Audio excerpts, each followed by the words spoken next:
Hey everybody, welcome to the Nitration Lab. Here's the outline for this video. I'll be covering the reaction and going over the procedure, and during that I'll spend some time talking about column chromatography. Then I'll show the experiment in the lab. This is the reaction that we'll be doing. We'll be taking 4-tert-butyl-phenol and forming the mononitro product and the dinitro product using nitrated silica gel as the reagent. We could use other reagents like sulfuric acid nitric or anhydrous nitric acid, but using nitric acid absorbed on silica gel is a safer and milder method with fewer complications to worry about, so we're going to use that. Here's a look at what happens mechanistically. We have the nitrated silica gel, and the OH group on the phenol is an electron donating group which activates the aromatic ring to nucleophilically attack the nitrogen and form the mononitrated product.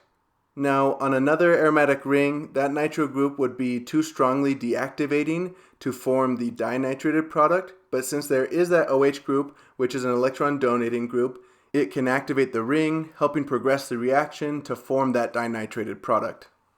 So we'll dissolve the 4-tert-butyl-phenol in methylene chloride and add the nitrated silica gel slowly. It can react pretty violently, so we don't want to throw it in all at once. As that's added into the round bottom flask, the solution will turn yellow and eventually a dark orangish color, and we'll let that react at room temperature for about 5 minutes. After which, the remaining silica gel will be filtered through a funnel with a glass wool plug, which will look like this. And we'll need to use glass wool because the very acidic nature of the nitrated silica gel would actually disintegrate normal filter paper, but the glass wool does just fine. When we pour the solution in, the silica gel will gather on top and the methylene chloride solution will run through into the Erlenmeyer flask, and then we can rinse the silica gel with additional methylene chloride to help reclaim more product. We can then start evaporating the solvent, and while that's evaporating, we'll test that both products were formed during the reaction using TLC. So we'll spot the TLC plate and we'll develop it using a 1:1 hexane methylene chloride solution. And this is what it'll kind of look like once it's developed. The two products kind of stain the silica gel as they pass through it, so oftentimes you'll see an orange smear at the bottom, but the two spots on top are for the actual products. Now, we used a pretty nonpolar solvent, half of it being just hexane, and if we look at the molecule, we'd assume that it would be fairly polar with an OH group and a polar nitro group, so it would be safe to assume that it wouldn't move very far in the TLC plate at all, but that's not the case. The alcohol group can actually hydrogen bond with the oxygens on the nitro group that is ortho to it, so that decreases its polarity quite a bit because it's no longer able to hydrogen bond as well with other compounds like the silica gel, so it won't interact with it nearly as much as other alcohol groups that could hydrogen bond with it. The same thing happens with the di product. It's just going to be more polar than the mono product because it does have an additional polar nitro group on it. So if we look back at the TLC plate, that means the top spot would be for the mono product and the bottom spot would be for the di product. And if our TLC plate ends up looking like this, that means both products were formed and we'll separate them later using a column. Then before the solvent is completely evaporated, we'll add some silica gel to the solution, which helps make the products easier to transfer once the methylene chloride is gone. Then the products can be separated using column chromatography.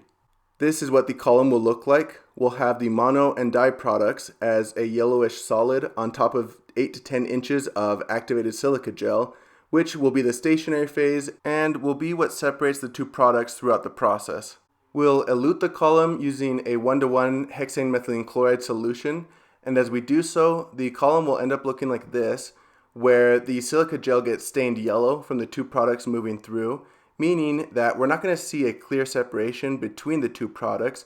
We just know that both of them are in there somewhere, and we know that the mono product is less polar, so it'll be coming out of the column first. Since we won't be able to distinguish when the di product starts coming out as well, we're going to separate the solution into 10 fractions, gathering about 3 to 4 milliliters of solution in each of those fractions.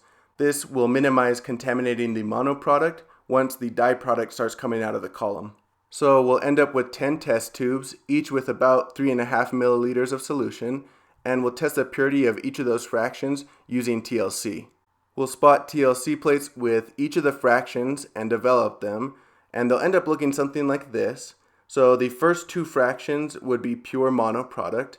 Fraction 3 would have contamination because it contains both products. And fractions 4 through 10 don't show any monoproduct, meaning they have the remaining diproduct that came out last. We can combine all of the fractions that have pure monoproduct into a beaker, and then combine all of the fractions that have pure diproduct into a separate beaker and begin evaporating the solvent. Once that's done, we can characterize the pure products by taking a melting point for the diproduct. We won't take one for the monoproduct because its melting point is right around room temperature, so it'll end up as a liquid, kind of like an oil, and then we can run an IR spec for both.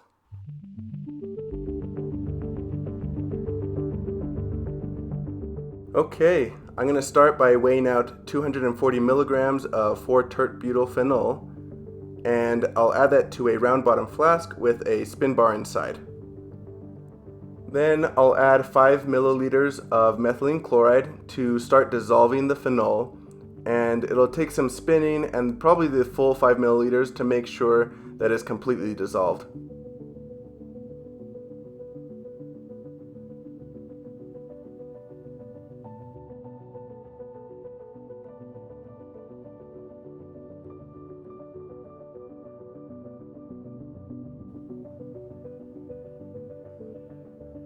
Now I can add 1.5 grams of the nitrated silica gel. And this is pretty reactive, so I'll be adding it slowly, watching for the yellowish orange color that starts to appear, which we can see here, so that's looking good.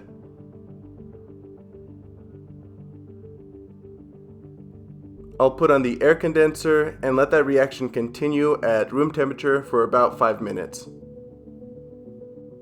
While that's going, I'll set up the glass wool plug, just placing some glass wool into a funnel. Once the reaction has finished, I'll remove the air condenser and can now take the round bottom flask to pour the solution into the funnel. And you can see the stained silica gel gathering on top of the glass wool.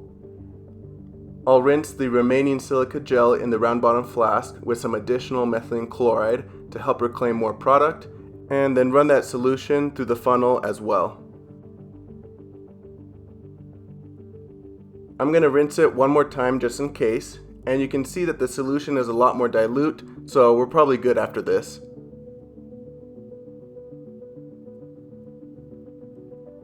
Once I've passed that through the funnel, I'll rinse the silica gel on top of the glass wool with some more methylene chloride just to help push any product through that would have been left over. Then I can start evaporating the methylene chloride solvent off. And while that's going, I'll do a couple of things. I'll first dispose of the remaining silica gel into the desiccant waste.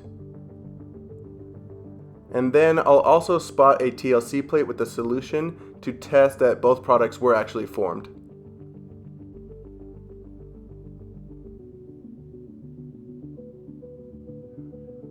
I'll develop that TLC plate using the 1:1 hexane methylene chloride solution.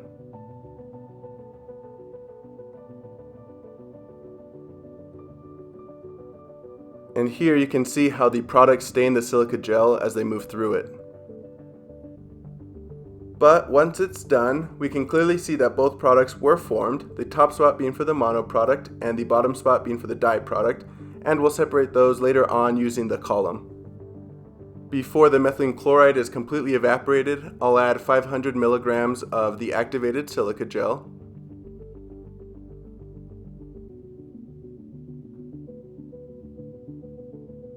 And I'll mix it around really well, making sure that the product gathers on it evenly.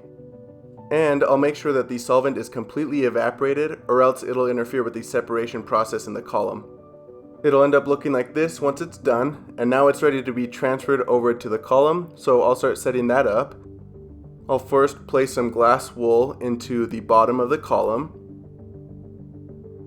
and then I'll clamp it so that I can add the rest of the components using a funnel. I'll start with some Ottawa sand and just enough to cover the surface area of the column. Then I can add about 8 to 10 inches of the activated silica gel, and while I'm adding it, I'll tap the sides with some vacuum tubing to make sure that it settles evenly. Once enough activated silica gel has been added, the product can then go on top.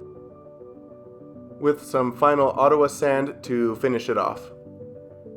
And now we're ready to add the eluting solvent, the 1:1 hexane methylene chloride solution, and I'll push that through the column using a bulb. I'll make sure to replenish that solvent before it reaches the Ottawa sand to make sure that the column doesn't run dry. You can see the product staining the silica gel as they move through the column, so we're not going to see any separation between the two products, but we'll gather the solution in 10 aliquots as it comes out. At first, we'll just gather the solvent in a test tube until we start seeing some yellow come out, which means product is coming out now. So we'll start gathering that in a separate test tube, and this will be the first fraction out of the 10. I also have a separate test tube with 3.5 milliliters of water as a reference for how much solution to gather in each fraction. So I'll elute the column until there's about the same amount of solution as there is water in the reference, at which point I can move on to the second test tube now and continue with the exact same process. I'll fill that one until it matches the amount of liquid in the reference, and then move on to the third aliquot.